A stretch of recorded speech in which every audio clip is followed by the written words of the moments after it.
This is the morning meeting. Sean, Dan, and I are here to walk you through the day, tell you what we think about stuff, and then take your questions. If you're here on the two-way platform, please raise your hand if you'd like to get in on the conversation. We've already had quite a few new people this week.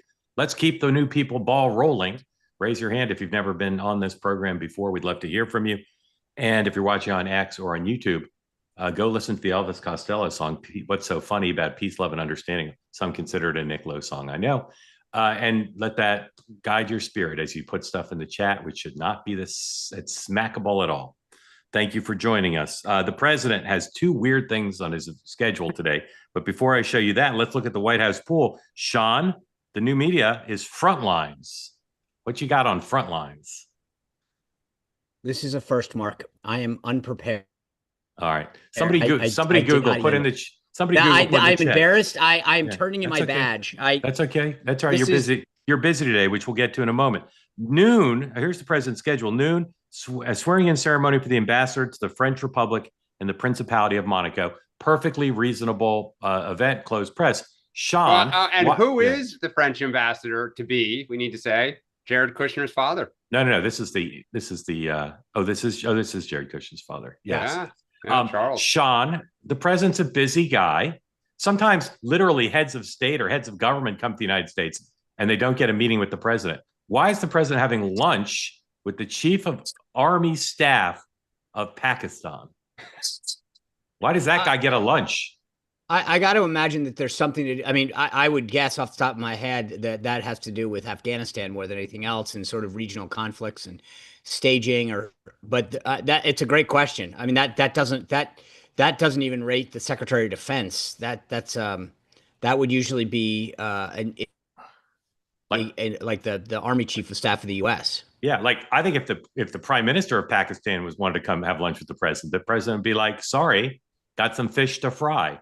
So who knows? Now, could it have to do with Pakistan maybe giving Iran some nuclear material? I don't know. But there's staging possibilities as well. Like, what do we need? Is there some kind of staging that we need out of Pakistan? Yeah. There's a bunch of possibilities. I guess, but let them have lunch with like Marco Rubio. I think it's a little weird, and I don't even know why they're announcing it. But there's that's the key, Mark. Right. So the issue that you're raising is the bigger one, which is why, if you're going to do this, they don't need to announce every lunch and visitor. That happens all the time. They're doing it for a reason, and there's somebody that they're trying to send a signal to. Yeah, or they're trying to suck up to the Pakistanis for some reason. But again, it's a little odd, and he's the president of the United States. I see nothing. I Googled, I saw nothing explaining this. So we'll stay on that. During this program, 9:30, the Secretary of Defense and the chair of the Joint Chiefs, Sean's friend Dan Kane, a.k.a. Raisin Kane, a.k.a. General Kane, are testifying Armed Services Committee on their budget request. We'll dip into that if something interesting is occurring. House is out, Republican and Democrat separate meetings this morning. Chuck Schumer, another press conference, this time on reconciliation package at 10:15. The Judiciary Committee holds a hearing on the Biden cover-up. They're hearing from three people, two of whom I confess I've never heard of, and the third is Sean M. Spicer. Sean, do you have prepared remarks that you could preview exclusively for us? They are right here. Yeah. Tell us what are some of the money? A lot of banging. Yeah. You're out of order, Mr. Chairman. You're out of order. Why are you a witness on the topic of Biden acuity loss? Because I am very skilled in the medical field. I've used Band-Aids before and took a first aid class when I was in a Boy Scout.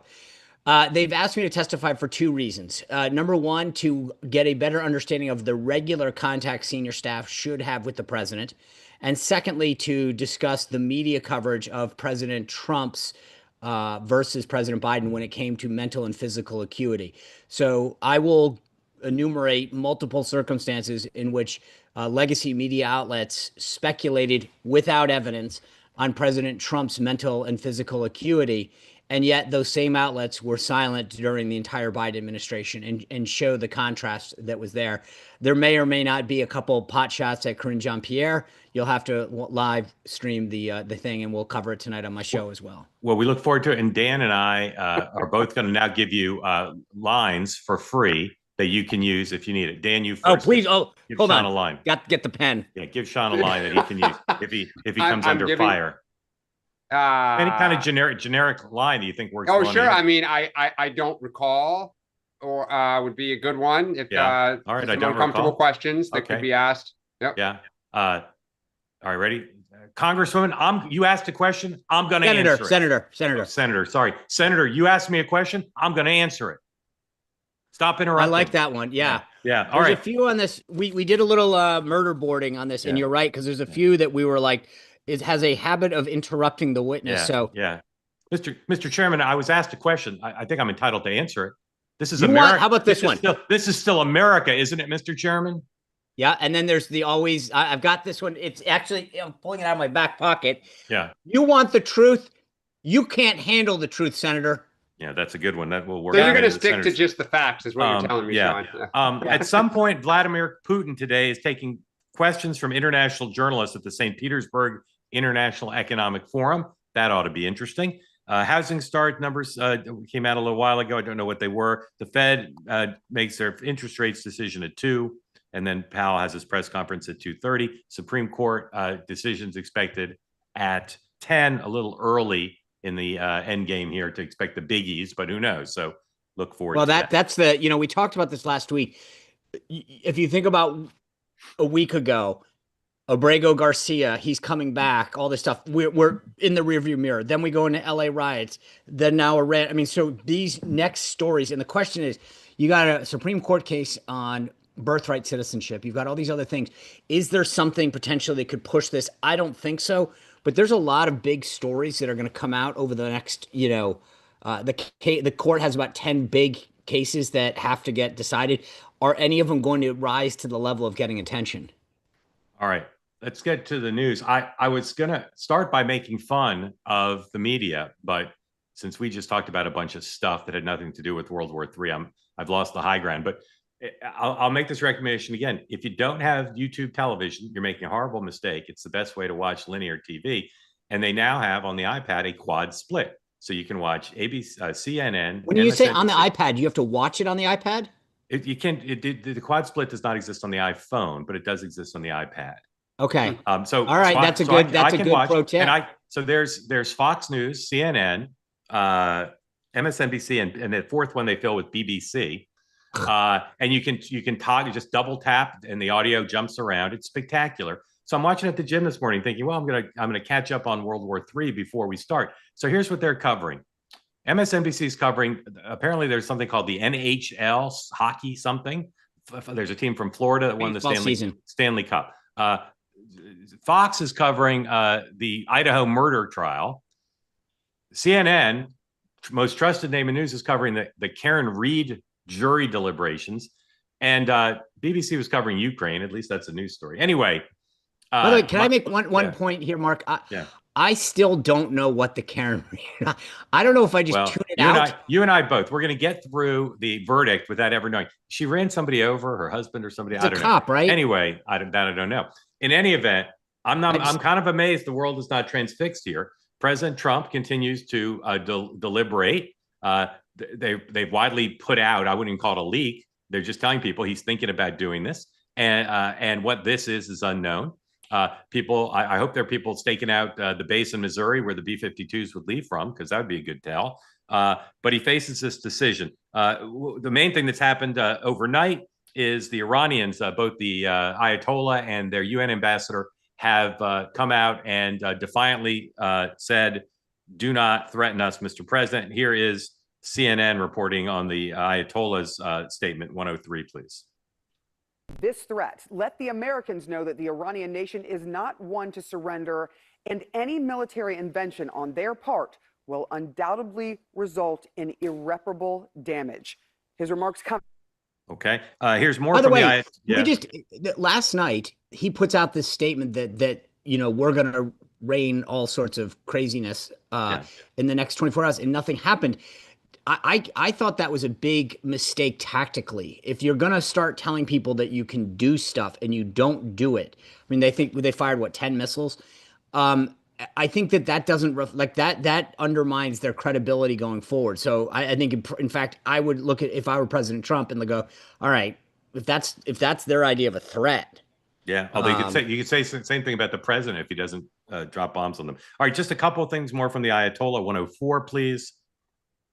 This is one of the tweets. The U.S. president threatens us with his absurd rhetoric. He demands that the Iranian people surrender to him. They should make threats against those who are afraid of being threatened.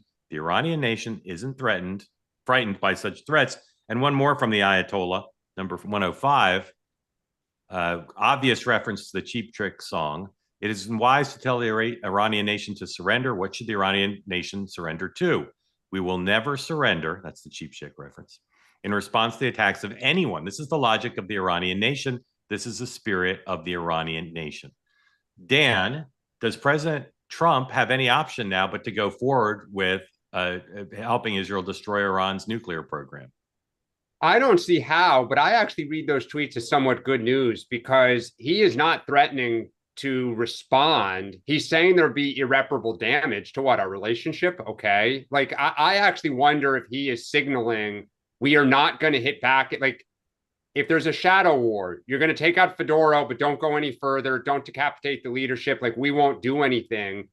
I don't know how Trump backs down now. I think Netanyahu and the Israelis would freak out. I think they would absolutely lean in as hard as they could to try to pressure him. But I think Trump and J.D. Vance are appropriately nervous because both of them rose on being against forever wars, and they are staring a new one in the face. Sean, I totally disagree respectfully with Dan. I think it's easy. It's not a forever war. You give a speech and you say, I've made it clear, my solemn pledge to all the American people is they can never have a nuclear program. Israel's done a great start at destroying it, but they need our help. This mission is not about the Iranian government. That's up for the Iranian people to decide.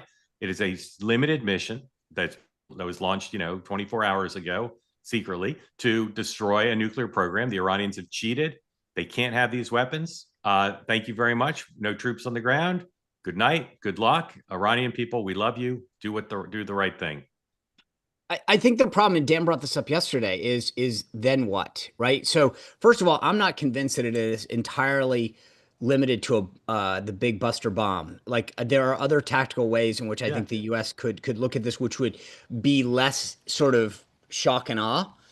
But the big question that I think a lot in MAGA world are asking is, then what? Like, I get it. Then they don't have a nuclear program. But right, Mark, what if they hit one of our bases and 300 Marines are dead? Then we decimate them. Right, and I think everybody look. And then what? The issue. I from a situation room discussion standpoint, it goes, okay, what are our options? Boom, boom, boom. This is what we can do. Okay, got it. So everyone agrees to the tactics that we can use. But then the conversation immediately turns to then what? And I get, this is where I think Dan's right, which is the MAGA world is divided. When they're going to say, well, Mr. President, Israel is willing to go in and do this, and the Saudis are willing to do this. And he says, yeah, but if this doesn't go right, and they do this, this, and this, and there's enough people in his ear that are telling him, there's other possibilities that we may own this thing, and you're gonna get yourself into another Iraq, another Vietnam. I think this is the problem, that he can get himself over the first decision, like most people. I don't think I think that if you look at the divide in MAGA world, there's less of a divide about taking out the nukes or their capabilities rather. And then there's a bigger threshold question of then what? Then nothing. This is what's look, Dan. Iran could take the part of the reason this needs to be done is Iran could do that today. They could attack an American military base today. Why haven't they? Well, they've attacked Israel. But they have for whatever reason. But there needs to be. Yeah, sorry. Go ahead. Well, look, we can't let them continue to have their capability. They don't seem to be serious about negotiating. This president, you talk about fighting with MAGA. If he does a deal that's not airtight, that would be bad politically for him too. You talk about Vietnam, you talk about Iraq. He's not going to put Americans on the ground. But Mark, it's just there's no endless war here. Yes, sir. Well, but I think you are painting a rosy picture, which is there won't be any troops, there won't be any money. There won't. But hold on a second. But there won't be. It's not a rosy picture. There won't be. But there. You know what? The funny part is the funny part is I'm with Dan on this. I actually think I accept that the bombing could cause chaos and bloodshed throughout the country. I accept it. But I don't accept letting them continue to be the number one exporter of terror and moving towards building a nuclear weapon. Sean, sorry, go ahead. I think this is where but can I just get some agreement on this? Can we all agree, and Dan, because I don't think any of us disagree with the threat that Iran poses and the idea that they should not have a nuclear weapon, they should not have nuclear enrichment capabilities. But the bigger question that I still can't get my head around, and I know that there is competing arguments in the White House, is then what? What do we own when this is done? And do we find ourselves in a situation, because it's not like you drop the bomb and then go, all right, we'll see you guys in a bit. There's going to be why not? There's a discussion. Why not? Well, because you can't walk away. Because if the Ayatollah stays in command, he will retaliate, and Israel will kill him. Activate sleeper cells. Israel's going to kill him. But Mark, I think something that has to be put on the table, and this is not Dan Turrentine's personal opinion or the Democratic Party's opinion, but reading politics and reading polls and having dealt with this stuff now for years, there are a lot of Americans who say Iran is not a direct threat to the United States. Iran is a direct threat to Israel, and Israel is our friend. But you got to be careful saying that there's a huge threat to the United States. There is. They're developing intercontinental ballistic missiles.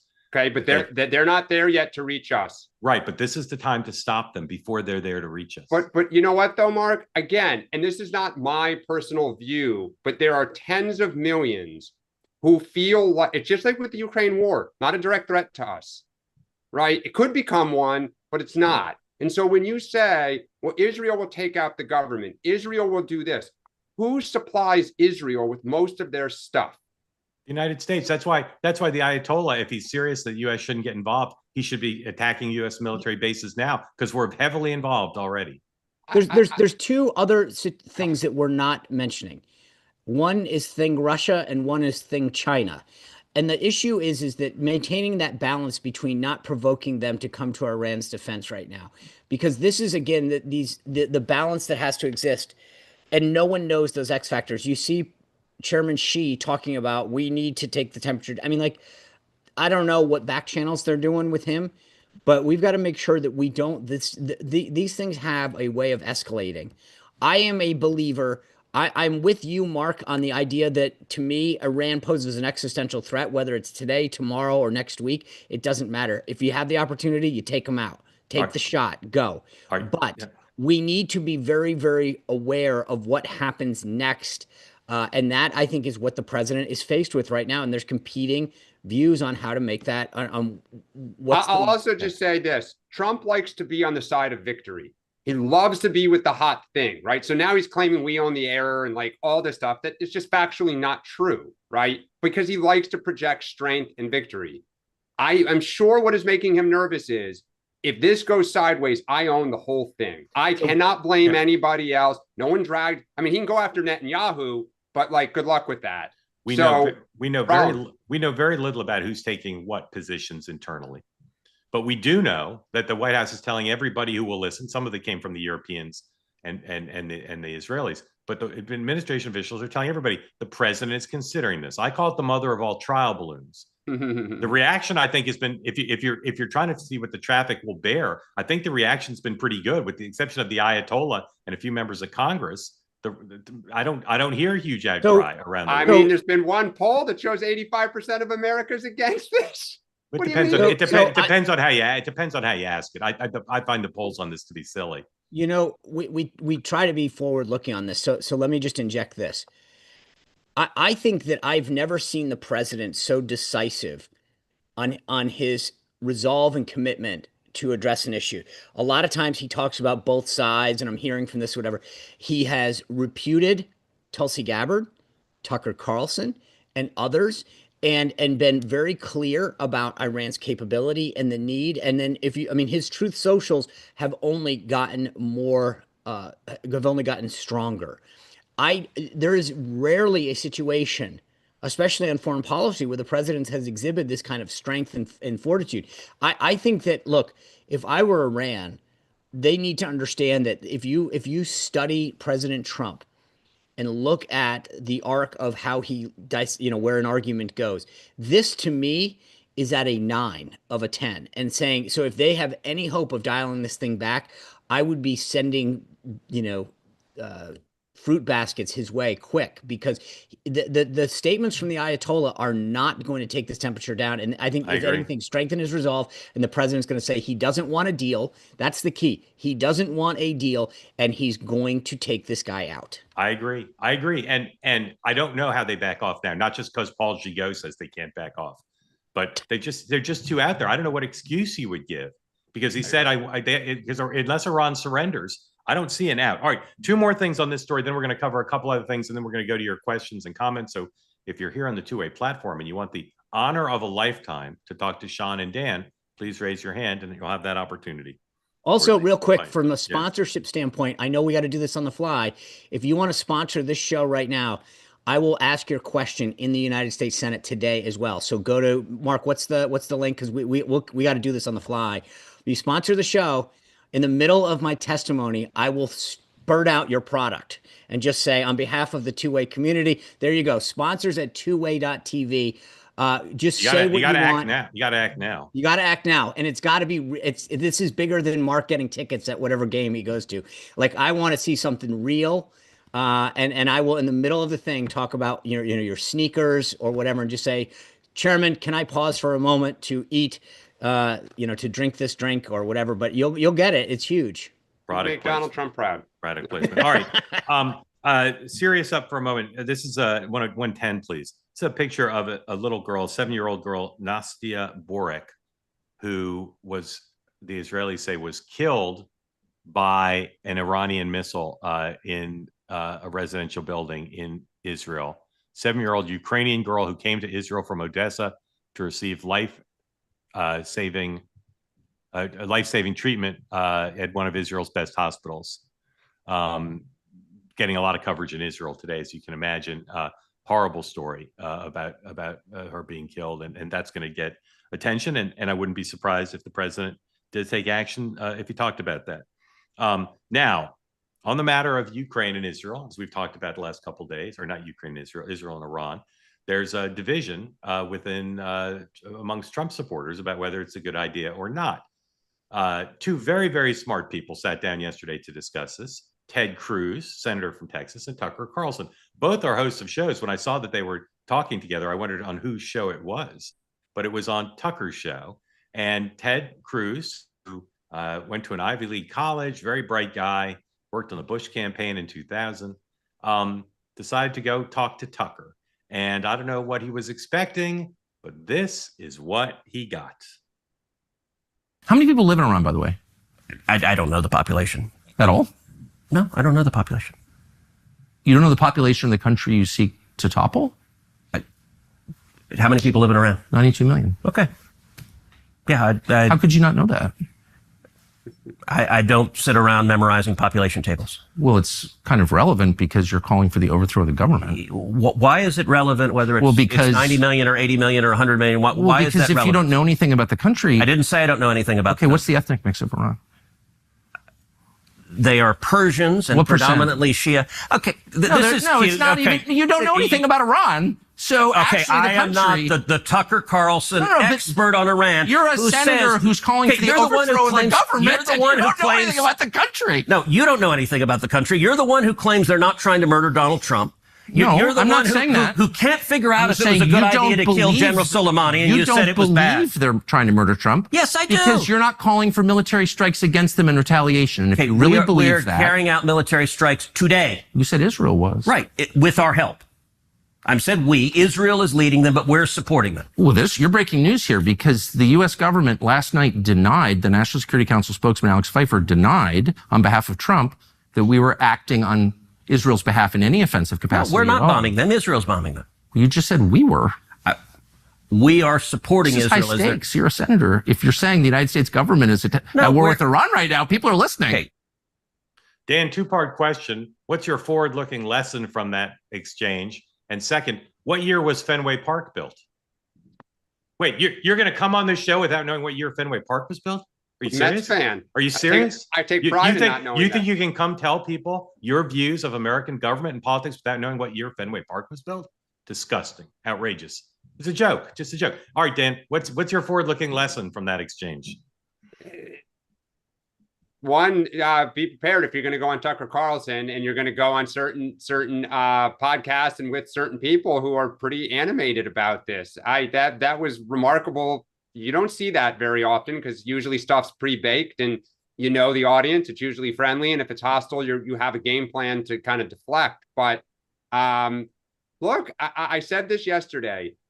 Before we went into Iraq, after 9/11, you had months of public debate about this stuff. This is happening so fast, and I think half the public doesn't even really believe it really means very much, to your point earlier, Mark, that like they're covering all these other things. It's just kind of not like a big deal. So it's remarkable. I think you're going to see more of this. All right, Sean, let's do some of my favorite thing we do on the show, role play. You play Sean Spicer. I'm Ted Cruz. Ready? Ring. Hey, Sean, do you see my interview with Tucker? I did. What'd you think? Wait, who are you? It's Senator Cruz, Ted Cruz. How'd I do? What'd you think? Hey, Senator, this isn't a good time. I'm in the middle of something right now. Got it. Just give me the headline. How'd I do? I know. Hold on a second. I've got a call. I think Dan Turrentine's on the other line. Let me do this. I'll call you right back. Is that okay? Okay, but definitely call me back because I want to know. Yeah. Don't worry. If you don't hear from me, it's just I got bad cell service. All right, Sean, what would you tell him for real? Well, first of all, just as a reminder, Senator Cruz is on the Judiciary Committee, so I need to be very careful because I'm about to face him in 45 minutes. Give him my best. I will. So a couple things. I actually, this harkens back to when I first started in campaigns, and when you're getting ready for a debate, you'd always say, what's the price of a gallon of milk? You need to have a sense of what voters are facing. And even those were BS questions because you know what? I mean, like I buy milk all the time because I'm told to.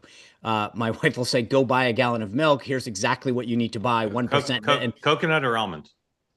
Well, I buy the regular. She buys coconut, but I'm sorry, I can't. Almond. But the broader point is that like, I think that to your, play with Dan a little, this was a setup. They knew that. I mean, the population of the United States, we all live here. What is it? 319 million or something. I mean, like, what's the national debt? 37. I mean, like, you can do this with anybody. It was a setup. And I kept thinking to myself as I watched this, it was like reminiscent of my press conferences where I would look like an angry leprechaun because somebody would be like, I know how to I know how to exactly hit where you want to go. I think rightly so. First of all, I think that Ted Cruz isn't just a smart guy. He's a master debater. And I think he is like an award-winning one. It's not just like he has proven himself very, very strong on the debate stage. Not just like political, but like, in terms of like Toastmasters. Going back to his Harvard Law days. Right. Yeah. So I think that the problem is sometimes when you're with somebody that you consider friendly or on your side, you let your guard down a little bit. And they did this interview to probably have a serious policy debate. And that's where I thought it probably went awry. But it's funny. I put this out on you did one of my famous Spicer Twitter polls, which TC are you with? We're now over 16,000 votes. 75% are with Tucker. And I think it's a worthy debate. But I also think that like boiling it down to whether or not you know the population or not is not a fair question. I mean, that's to me, as Bryce Harper said, that's a clown question, bro. Yeah. I got two more things to say. One's a question to Dan, and then we're going to go to your question. So please raise your hand. First, Dan, the person who does this regularly, the host who does it regularly is Hugh Hewitt. He asks his guests if they can name the three legs of the nuclear triad. Dan, what are the three legs of the nuclear triad? I have no idea.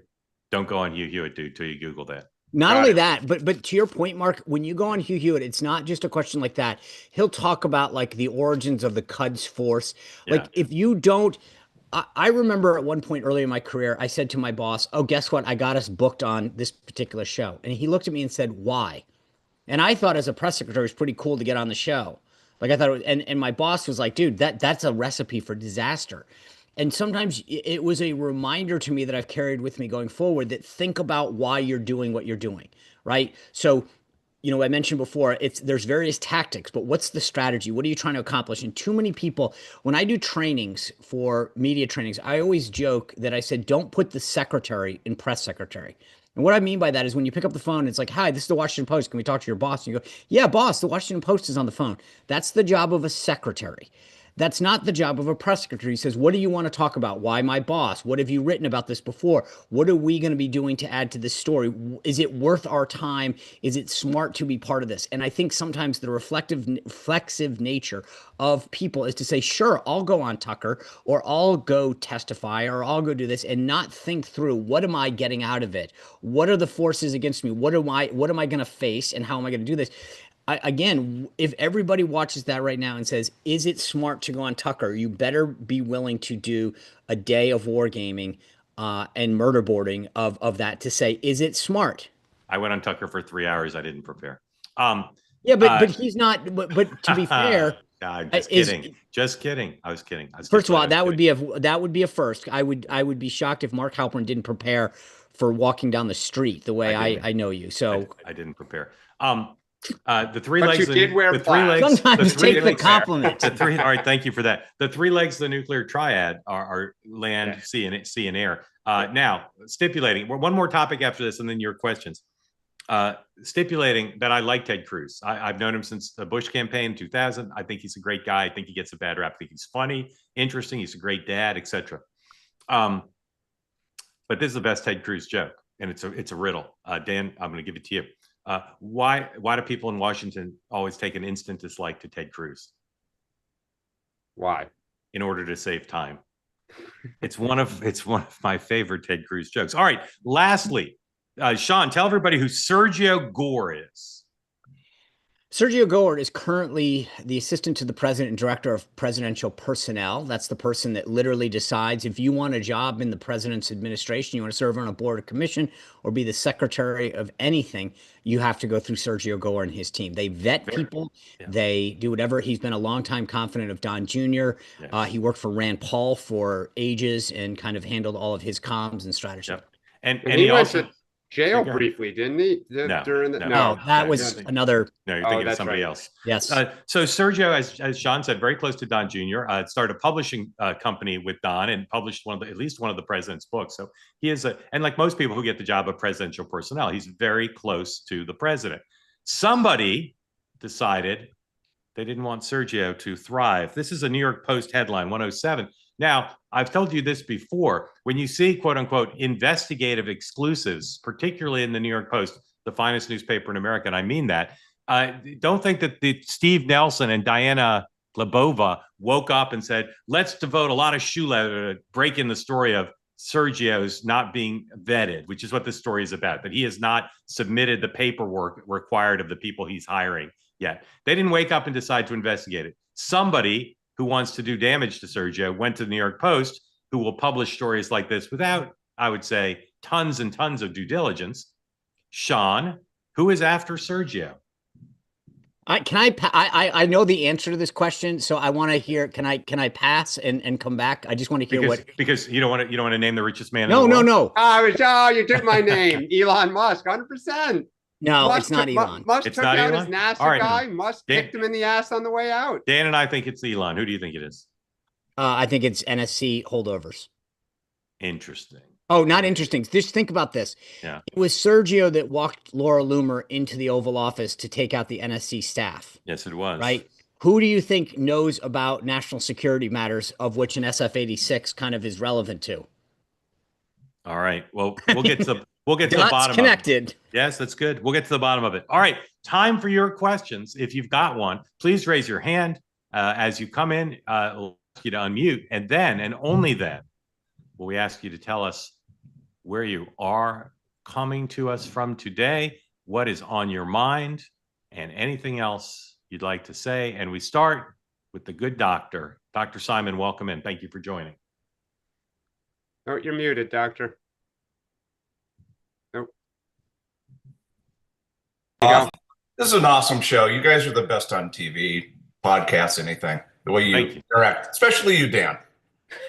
Sean, if you're gonna, Sean, if you're going before Congress today, I testified and was in debates on 2 different campaigns where I got my butt kicked. But I noted in 21, 22, 23, Biden had memory loss, difficulty with tasks, challenges with problem solving, confusion, visual and spatial difficulty, walking, remember all the different times he turned, mood changes, irritation, write it down, memory loss, difficulty with tasks, challenge with problem solving, confusion, visual and spatial difficulties, and mood changes. Classic. You could tell every time he was before the American public that he was demented. And I'm on record stating that he had moderate to severe dementia, even back in 22. What kind of doctor are you? I am a trauma surgeon, general surgeon, intensive care unit guy. Yeah. Ran a major trauma center for years. Yeah. Evaluated patients like this. Right. Almost let me ask you a question. Sure. The president gets the best medical care in the world, we're told. You saw it. I all of us talked to many doctors who saw the same thing. How could his doctor not have seen it? Well, the other thing I've been is one of the busiest med legal docs for plaintiffs in the country for years. This is absolute medical negligence. But how could his doctor? How could answer my question if you would though? How could his doctor not see it? Oh, they saw it. So that's actually my question. Is there a doctor-patient confidentiality that if Dr. O'Connor saw this decline, he was, where is the line between, I mean, I would assume that his answer, if he were asked this question, would say, if in fact I did see anything which I can't confirm or deny, I would be bound by doctor-patient confidentiality from discussing any of that. Is that a fair, or am I wrong on that? No, you're right. That's very fair. The HIPAA, HIPAA goes across all lines, but then you get into where the president is in the 25th Amendment. Well, but there's that. But there's also the fact that he filled out. He wrote a letter every year saying he's fit to serve. That's why I say this is gross medical negligence. Well, it's an abuse of the public trust. If you're right, if any doctor could see it with their plain eyes, don't even need to have him as a patient. It's a gross abuse of the public trust. And of course, as we've said here many times, it's also a professional malpractice on the part of the media, because how often did they seek out doctors like you? Not that often. Well, also a question of whether those statements were edited by the political team. So I want to just, since Mark started a role-playing episode, let's just play this out for a second. Okay. I'm Kamala Harris. I come to you and I cackle and I say, Dr. Simon, I'm worried about the president, whether he's fit to serve. I don't know whether to invoke the 25th Amendment. What can you tell me about his fitness to serve? What could you respond to me? I could easily respond to you data points, which I just gave you. Well, but besides observational, are there tests that could be given to demonstrate with science? Sure. You could do an MRI. You could see brain changes, which you do see. You see it with CTE. You see it with Alzheimer's disease. Even with dementia. Alzheimer's disease is the axons and part of the, I'm not going to get real specific because I'm not a neurologist, but there's distinct changes that go on in the brain. Yeah. But when you're evaluating somebody, whether they're competent or not, and you have to do that as a physician, you're going to do it based upon history and what's been going on and the progression given to you by the patient and the family. And then you're going to do a physical examination. Now, we've been able, with Joe Biden, be able to look at him on TV multiple times. And you all know, everybody knew, the general public knew. And then he was hidden, and the somnolence and the inability to stay awake at international meetings, all of these things you put together, bingo. Yeah. You've got a diagnosis, and that's how you diagnose things. If you want to go to the next thing, which is radio imaging, you can. But from a clinical standpoint, Joe Biden, without question, showed dementia. Doctor, thank you. Grateful to you for coming in. Appreciate it. Wish you'd had a line to the president's doctor in real time. Bella, welcome in. Tell folks who don't know where you are, what's on your mind. So here I am from the lovely city of Netanya in Israel. And I have some questions I know Americans feel like they're not part of the world because they're so far away, but it's not true. So if the Iranians ended up with nuclears, so the Saudis would, why the Egyptians wouldn't? The Jordanians, this is a very unstable area. And the idea that Americans think it doesn't affect them if a regime that is religious in the way it's religious and with the kind of ideas of how the world should be organized, with what the missiles that they send now and the intercontinental missiles with nuclear warheads, you're there, folks. It's America's distance from Europe and all the other continents except for Mexico and Canada. You're right in the mix. The world, as some New York Times guy wrote, the world's flat. I won't mention his name because I don't like him, but the world is flat, and America is part of the world. And if you think it's okay for Iran to have a nuclear weapon, you can't think 2 months down the line. You have to think, where's the 5-year plan, the 10-year plan? That's how North Korea got weapons. That's how Pakistan have weapons. To our good fortune, India has a weapon, so Pakistan is worried about India's weapons. So the North Koreans don't have a global agenda. So I guess they're keeping their weapons to protect themselves or to just push the envelope here and there. But the Iranians have an agenda. And the big Satan, the little Satan, we're all on it, folks. Yeah. All right, Bella, thank you for that. Let's let Dan respond to what you said so far. Dan. So Bella, I completely agree with you. And I want to say this based on, I'm seeing it on the chat and stuff. I'm not arguing that we should not. What I'm kind of posing is the politics of this, just like when I was saying we should defend Ukraine, right? I heard both qualitative, quantitative data, my fellow hosts and others say the American people are not there. And part of the challenge globally right now is there is an inward looking trend line amongst a lot of major countries in this world. It's why so much of Europe is anti-immigration right now, right? They feel like people have come in, Brexit, they feel like they're tired of trying to kind of have the open borders of commerce and trade and all these different things. I don't particularly, I disagree with a lot of that, but I respect that tens of millions of my countrymen feel this way.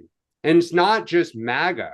One of the most jarring things for me was during the campaign when Kamala Harris went on Charlemagne the God and was taking questions primarily from African Americans. And a woman calls in from Detroit and says, why is our money going to Ukraine when we have bad drinking water in Flint and so many problems at home? And one of the biggest applause lines for John Kerry's 2004 campaign was, we need to rebuild firehouses in Ohio, not new ones in Baghdad. And people went nuts. The Democrats did. So while I agree with you that we have interests all over the world and exactly as you laid out, I respect that a lot of people here feel differently. Yeah, I just say I think it's a very I like the way you frame this. At the end of the day, Bella, when you make it very clear that you want to destroy America, whether it's tomorrow or in 5 years, if we have an opportunity to blunt that, we should take it. And by the way, Michael Graham, I think, pointed out, Iran killed several Americans in Iraq. Thousands. Those IEDs were Iranian. Yep.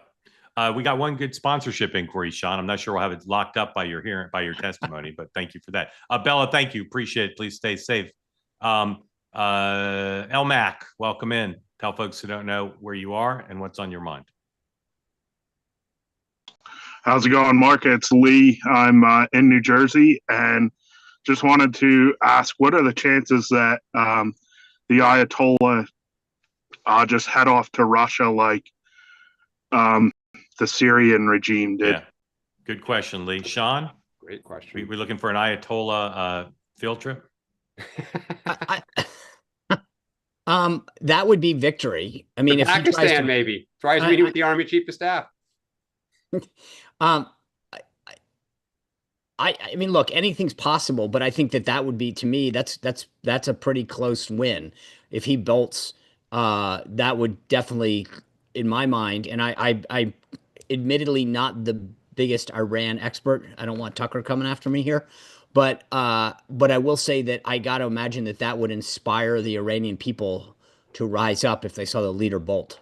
Yeah, Sean, how many counties are there in Iran? Well, you have one on the border of Iraq. So I think you're at 17 if you count that one that's right on the northwest corner. But there's some controversy about that. There's Montgomery, PG. Yeah. Dan, do you expect the Ayatollah to flee? No, but it's possible. I mean, I think it's a great question because it would go to then, would he ride off into the sunset, or would he attempt to foment, some sort of comeback from the outside? And would the Russians potentially cause some mischief the way we did for them in Afghanistan? Would they try to bog us down with the Israelis with fomenting dissent in Iran? Would the Chinese do that? I'll tell you again what I want to see, and not just American. I want to see Iranians, Iranian Americans, Iranians in England, Iranians in Egypt. I want to see Iranian successful business people from around the country come on two-way and basically hold a press conference and say, we will help rebuild our country of our ancestors. We will support you as you transition away from a repressive regime. That kind of international support, not from a government, but from Iranians who have left the country, I think would be fantastic. So I'm working on that. By the way, I know one prominent one here in New York City that's on here a lot. Correct. I see him enter it. Correct. I won't call him out, but correct. All right, Lee. Thank you. Democrat. Thank you. I agree. He's on my mind, but so is there's so many folks in Silicon Valley. Let's listen to the Secretary of Defense for just a bit on Capitol Hill. Achieve peace through strength. I'd like to start by thanking this committee and Congress for your bipartisan leadership to give our troops a big pay raise in 2025. That includes an additional 10% raise for our junior enlisted service members, E1 and 4. Thank you for supporting our initiatives that improve quality of life for our warriors and their families. Things that include making historic investments. This budget makes historic investments in living conditions, in barracks, in base housing. This budget reforms the PCS process to reduce the cost and stress of moves for families. We've already seen changes there. And we improve the quality of care provided by our defense healthcare system. The best part of my job is meeting and interacting with troops and their families. We hear their concerns. We know what it's like to face these challenges. I've been there recently. Each of these initiatives responds to feedback that we've gotten from the force. We are listening, and we are always looking for ways to improve quality of life for those who serve. Under President Trump's leadership, this budget we'll keep monitoring this America and see if they start talking and about Iran, and we'll bring the Secretary back on if that happens. Thank you for that. $161.6 billion budget Chad, request. welcome in. Tell folks who don't know where you are and what's on your mind for Sean and Dan. Thanks for having me on. Love the show. This weekend when everything was going down, I was like, sure wish there was a weekend morning meeting. Couldn't wait till Monday. But I just wanted to, I don't know if it's a question as much as it is a comment. I really appreciated, I think Bella was her name earlier, what she was saying. I will never understand all of the MAGA, America first, whatever, that act like this isn't putting America first if we do end the nuclear, ambitions of Iran. That is putting America first. It's putting the world first. We have Hegseth on the Hill today talking about the budget. We put a lot of money in defense, a ton, probably more than anybody in the world. What's the point of doing that if we don't show America's might? And, the biggest state sponsor of terrorism, show them, look, you're not going to do this. You're not going to move forward with this. So I don't understand what's more America first than protecting the world. And do we need 9/11 to happen to get involved? Do we need that to happen first before we say, yes, now we do something about it? The whole point is never let that happen again, or something worse happen again. That's putting America first. And I don't know, the Tucker Carlsons, those folks, that part of the world, I'll never understand it. Chad, well said. You speak for tens of millions. Sean. Yeah, not to steal a phrase that technically wasn't properly attributed to Monty Python, I think it was, but you never get, or The Princess Bride, my mistake there. But you never get into a land war in Asia, and that's to me what America First is all about. Which is not when we see a threat to America, we take it out, we isolate it, we take it out. The biggest issue I think that most America First people have had over the last couple decades is going into a war that is seemingly endless with not a long-term strategy. And so there's a big difference between an isolated and targeted strike. I mean, President Trump did this in Syria during the first term. There was no follow-on force. Their battle damage assessment was precise. This is the same kind of strategy that I hope and believe that the president will pursue now. Yeah. Yeah, Chad, I totally agree with you. And I think Mark said it earlier. I think if the president's going to go, he's going to have, meaning forward with this, he's going to have to do some sort of address to the nation and tell Netanyahu explicitly, this is our support. Do not, if this goes sideways, do not call us. Do not ask for our help. Yeah. I think the flip side to this is, and again, I agree with you, but the politics of this are that people were promised Iraq would be kind of quick and easy, right? And it turned out to not be. And it was not a lot of kids on the Upper East Side of Manhattan who served. And they certainly didn't serve 2, 3, and 4 tours of duty. They didn't, right? So some of the most vocal people against the forever wars and against involvement were in heavily military areas like South Carolina and Missouri, which is what Trump tapped into that no one knew was really bubbling up below the surface. So I think when you say take out an adversary, I think in a vacuum, people would say, of course, if you put a full risk assessment before the country and said, are we willing to mobilize again? And I know, Mark, you're saying we're not, but you have to consider it. And I'm sure Trump is. If things go sideways, do we still have an interest in the region? Sure, we do. Of course we do. And in the by the way, there's one thing that we have not touched on that I think is not lost on the NSC type folks, which is there is an economic impact when it comes to oil, and it can't just be, you're talking north of 30% of oil going through that strait.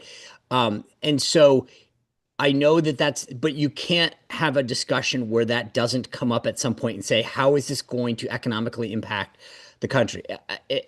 Some people may not want to hear that, but it's part of a discussion that occurs. Huge part of it. Chad, thank you so much. Grateful to you. Thanks for coming on. All right. Against my better judgment, I'm bringing in Duke.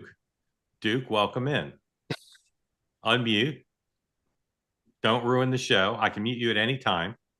Good morning. Tell us where you are and what's on your mind. I'm in Western North Carolina. Okay. And Iran has 500,000 troops. We can bust the bunker with our bunker busters, but then what happens with the 500,000 troops that they have on the ground? Well, if they want to try to march into Israel, then Israel will kill them all with planes and missiles. Okay. I mean, it's not that complicated. They don't have any air. They don't have any air capability left, or very limited. But Israel does. Yeah. They don't have any allies. Russia's not offering to help them. Yes, Dan? What if the Israelis put in a government, right? Kind of indirectly, they're flown in from somewhere. No. Fine. They rise up in Iran. Correct. But what if the 500,000 troops don't like that new government and turn on it? Then it's up to the Iranian people who've tolerated living in a dictatorship and a theocracy to deal with it. Just to be clear, I hear you. The last 2 days, doing devil's advocate.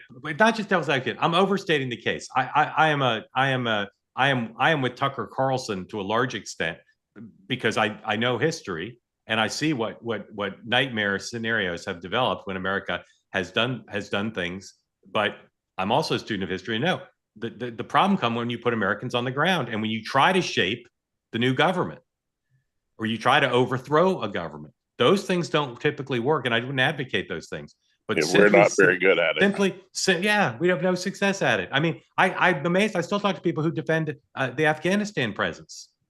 I mean, what did we get out of it? We spent a ton of money. We alienated a bunch of people. We left in disgrace. Now the Taliban's back in charge. Yep. But can't you take that and what we're doing in Ukraine, which you have very eloquently talked about now for months and have been ahead of the curve on, which is there are no boots on the ground, but what we're doing is providing the money, what has turned into a stalemate, and which now after 4 years, the public is saying no mas.